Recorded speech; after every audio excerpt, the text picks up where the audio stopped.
ध्यान कान खोल के सुन लो, इन सब की विजिलेंस जांच कराऊंगा।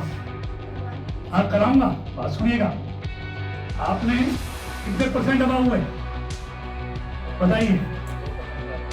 हैं 2%। बिना टेंडर को कर्मचारी कितने हैं टेंडर में?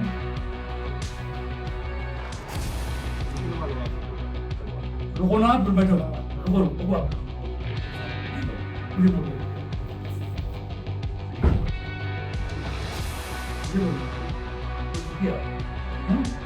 मीटिंग पहले रहूंगा, आप नहीं करें।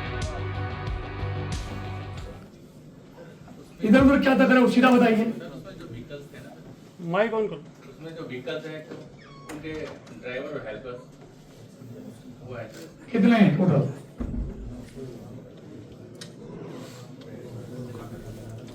सर एक व्हीकल पे सर 2 मैन पावर लगती है। आप छोड़िए ना, आप टेंडर जो दिया, टेंडर कॉपी दीजिए ना, मेरे को दीजिए अभी।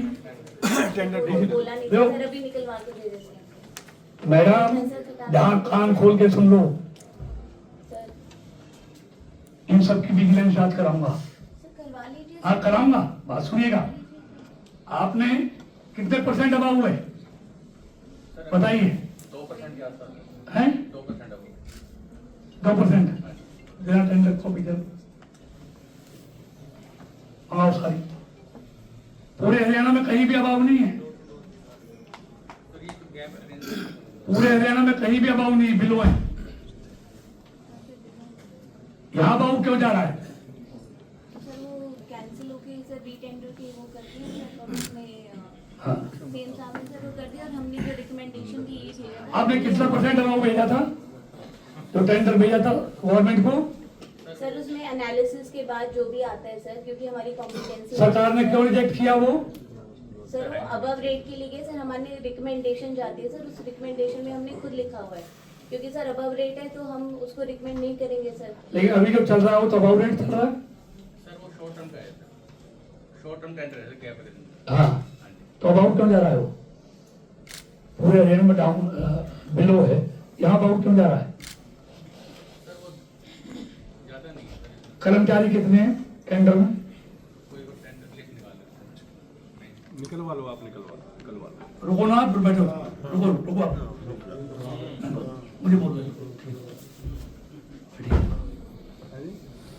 मुझे बोल रहे तो कोई रुकिए आप, ठीक है ना? मीटिंग मैं ले रहा हूँ ना, आप नहीं ले रहे। आप ही ले लो। हाँ चलो साहब, कितने थे मौके पे काम जो कर रहे हैं?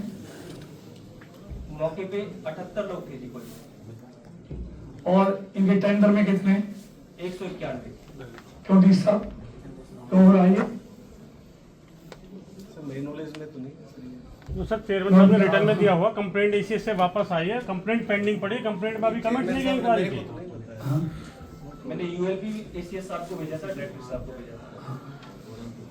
ये साहब आप जिले के मालिक हैं डी साहब, आपकी नॉलेज में रहना चाहिए जिले में क्या हो रहा है। चेयरमैन साहब से पूछो, बताया तो आपने मेरे को बताया क्या? माननीय मंत्री जी, ये टेंडर 1 दिसंबर 2024 को खत्म हो गया हमारा मेन टेंडर, हाँ और ये आज दिसंबर 2025 चल रहा है। हाँ, ये शॉर्ट टर्म का टेंडर लगाते हैं, इससे हमें म्युनिसिपैलिटी फंड की लॉस होता है।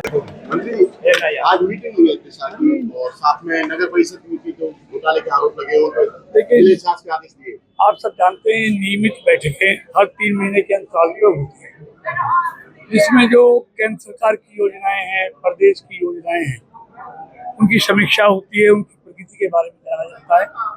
कहीं अगर देर सवेर होती है तो उसका संज्ञान लेकर उस पर तुरंत कार्रवाई करने के निर्देश दिए जाते हैं। तो इसलिए रूटीन की बैठकें हैं, समीक्षा की है, बहुत से काम रुके हुए हैं जिन पर तुरंत कार्रवाई करने के हमने अधिकारियों को निर्देश दिए हैं।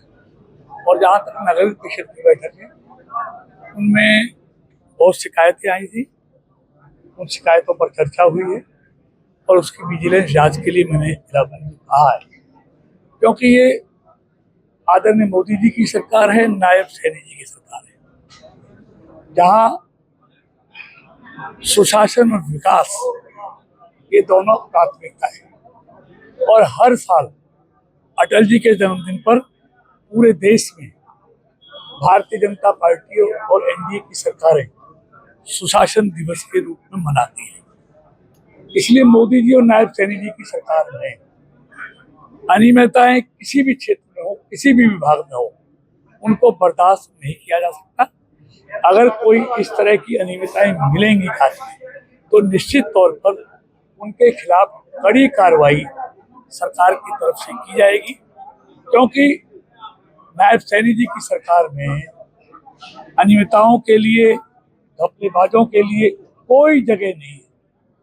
उनकी सरकार की प्राथमिकता है सुशासन, और सुशासन के साथ कोई भी खिलवाड़ करेगा तो उसके खिलाफ जांच भी होगी, और जांच में अगर दोषी पाए जाएंगे तो कितना भी बड़े व्यक्ति हो, उसके खिलाफ कार्रवाई होगी। कई मामले थे, सफाई का मामला हो या सैलरी देने का मामला लेकिन मैंने कहा सबकी जांच होगी, और जांच में अभी बगैर जांच के क्या कर सकते, जांच होगी, उसमें कोई भी दोषी पाया जाएगा।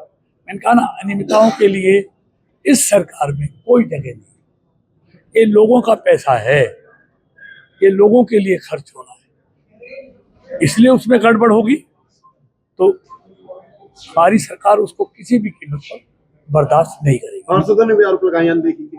देखिए, अब ये तो आपके सबके सामने आरोप लगते हैं, लेकिन उनकी जांच होती है, और जांच के बाद अगर कोई दोषी पाया जाता है तो उसके खिलाफ निश्चित तौर पर कार्रवाई होती है। मंत्री जी, आपने मेट्रो को लेकर भी पूछा है, मेट्रो की 3 साल की डेडलाइन है। लेकिन निश्चित तौर पर अभी उसका सर्वे चल रहा है, डीपीआर चल रही है, और ये हमारे देश के इस प्रधानमंत्री आदरणीय मोदी जी की घोषणा है, और हरियाणा के तत्कालीन मुख्यमंत्री जो शहरी और विकास मंत्री हैं, पावर मंत्री हैं, उनकी घोषणा है। तो निश्चित तौर पर ये मोदी सरकार है, नायब सैनी जी की सरकार है, जो कहती है उसको करती है।